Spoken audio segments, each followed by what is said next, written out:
할렐루야. 마태복음 16장 13절로 20절 말씀 본문으로 함께 은혜를 나누려고 합니다. 예수께서 빌립보 가이사랴 지방에 이르러 제자들에게 물어 이르시되 사람들이 인자를 누구라 하느냐? 이르되 더러는 침례 요한, 더러는 엘리야, 어떤 이는 예레미야나 선지자 중에 하나라 하나이다. 이르시되 너희는 나를 누구라 하느냐? 시몬 베드로가 대답하여 이르되 주는 그리스도시요 살아계신 하나님의 아들이시니이다. 예수께서 대답하여 이르시되 바요나 시몬아, 내가 복이 있도다. 이를 내게 알게 하니는 혈육이 아니요 하늘에 계신 내 아버지시니라. 또 내가 내게 이르노니 너는 베드로라. 내가 이 반석 위에 내 교회를 세우리니 음부의 권세가 이기지 못하리라. 내가 천국 열쇠를 내게 주리니 내가 땅에서 무엇이든지 매면 하늘에서도 매일 것이요 내가 땅에서 무엇이든지 풀면 하늘에서도 풀리리라 하시고, 이에 제자들에게 경고하사 자기가 그리스도인 것을 아무에게도 이르지 말라 하시니라. 아멘. 오늘 본문 말씀해 보니까요, 빌립보 가이사랴 지방에서 일어난 일로 이것은 본래 조그마한 마을이었습니다. 하지만 이 본붕한 헤롯이 빌립이 마을을 확장하고 로마 황제를 기념하는 의미에서 가이사랴라고 하였고, 그 이름을 추가해서 빌립보 가이사랴라고 이렇게 불렀습니다. 그래서 이곳 주민들은 대부분 이방인으로서 우상을 숭배하였는데, 그 중에 원주민들은 바알을, 헬라계 사람들은 바로 이 살림과 야수의 신인 판을 그렇게 숭배하게 되었습니다. 이뿐만이 아니라 헤롯이 가이사 아구스토에게 아부하기 위해서 황제 신전을 건립했으니까 이것은 그 어떤 도시보다도 우상 숭배가 만연한 곳이다 라고 이렇게 얘기할 수가 있습니다. 그런데 오늘 본문 말씀에 보면 예수님께서 빌립보 가이사랴 지방에 이르러 제자들에게 묻습니다. 사람들이 인자를 누구라 하느냐? 라고 이렇게 물으셨습니다. 하필이면 우상 숭배가 만연한 빌립보 가이사랴에서 이같이 질문하신 이유가 뭘까요? 예수님은 십자가를 지시기 약 1년여 앞둔 시점에서 이 제자들로 하여금 자신들의 믿음과 신앙을 점검하기 원하셨던 것 같습니다. 그래서 예수님의 마음을 아는지 모르는지 이 제자들은 예수님의 질문을 더러는 침례 요한, 더러는 엘리야, 어떤 이는 예레미야, 선지자 중에 하나라 하나이다 라고 이렇게 대답을 하죠. 이때 예수님이 또 묻습니다. 그러면은 사람들은 그렇다 치고 너희들은 나를 누구라 하느냐라고 하면서 물었습니다. 그때 한 명 인물들 중에 대답한 인물들 중에 한 명이라고 안다면은 낭패가 아닐 수가 없죠. 선지자 중에 하나입니다. 엘리야입니다. 뭐 이런 식으로 대답하면 낭패가 아닐 수가 없는 거죠. 그런데 이때 중요한 시점에 베드로가 아주 중요한 대답을 하죠. 주는 그리스도시요 살아계신 하나님의 아들이십니다 라고 이렇게 대답했습니다. 잘 아시는 내용이지만은 베드로의 고백을 조금 더 살펴보면은 베드로는 예수님을 그리스도라고 믿었습니다.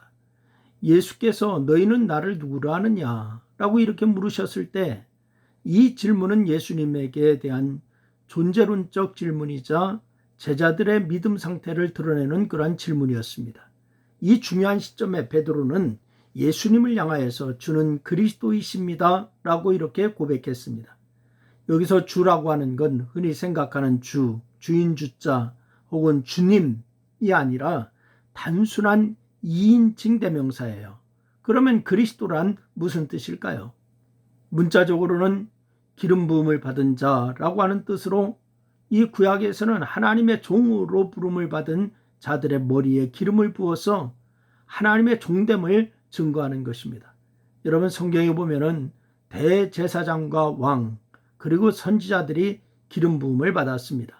그런 의미에서 예수님을 향해서 그리스도라고 고백한 것은 예수께서 하나님의 종이자 대제사장 왕과 선지자의 사역을 감당할 자다라고 이렇게 고백하는 거죠. 근데 헬라어에는 그리스도라고 하는 단어 앞에 관사가 있습니다. 정확하게 말하면 그 그리스도라고 해야 합니다. 그 그리스도. 이 말은 기름 부음을 받은 하나님의 종들이 많이 있지만은 특별히 예수님은 하나님께서 선지자들을 통해서 보내시겠다라고 예언했던 메시아가 되신다라고 하는 것을 의미하는 것이죠. 그 그리스도. 그렇습니다.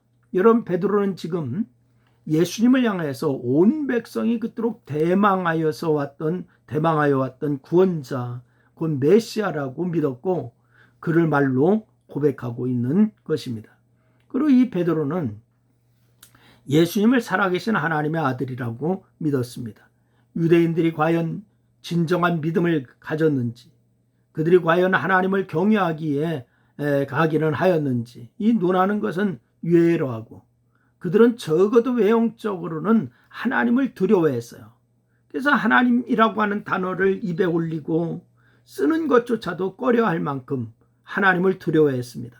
그렇기 때문에 유대인들은 예수께서 나와 아버지는 하나이니라 라고 말씀하셨을 때에 이걸 신성모독이라 하면서 돌을 들어서 치려고 했던 것을 요한복음 10장 말씀에서 우리가 발견할 수가 있어요. 그런데 이 베드로는 예수님을 앞에 두고 당신은 하나님의 아들이십니다 라고 이렇게 고백했으니까 같은 유대인으로서 상상할 수가 없는 그런 말을 한 것입니다. 특히 이 베드로는 예수님을 향해서 살아계신 하나님의 아들이라고 고백하지 않습니까?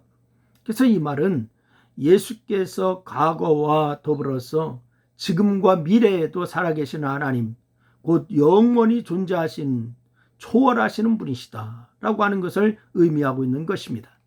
그래서 흙으로 만들어졌고 죽어 흙이 되는 인간과 차원이 다른 창조주라고 말씀하고 있는 것이죠.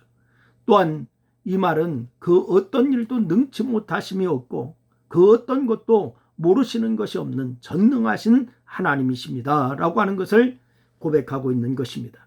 여러분, 지금 우리로서는 당연히 신의 이 고백이지만, 당연한 고백이지만은 베드로는 그동안 예수님과 함께 지내면서 예수님의 인간적인 면을 많이 보아왔습니다. 예수님은 바다에 풍랑이 일어나 제자들이 죽겠다라고 아우성일 때에 뱃고물에서 바로 이 세상 모르시고 주무실 정도로 피곤을 느끼셨던 분입니다. 또한 예수님은 여행 중에 피곤하셔서 우물 곁에 앉아야 했고 음식을 드시지 않고 줄이셔야 했고, 그런데도 이 베드로는 자신과 다를 바가 전혀 없는 예수님을 향해서 초월자라고 고백하고 있습니다. 창조주라고 고백하고 있습니다. 여러분, 물론 예수님께서 말씀하신 것처럼 이를 알게 한 이는 혈육이 아니요 하늘에 계신 하나님이시다 라고 말씀하시지 않습니까? 하지만 이 베드로는 이 신앙 고백에서 그가 예수님을 어떻게 믿고 있는지, 여기에 대해서 증거로서 예수님은 이 반석 위에 내 교회를 세우리니 음부의 권세가 이기지 못하리라 라고 이렇게 말씀하셔요. 오늘 여러분의 자신 스스로가 한번 돌아볼 수 있기를 바랍니다.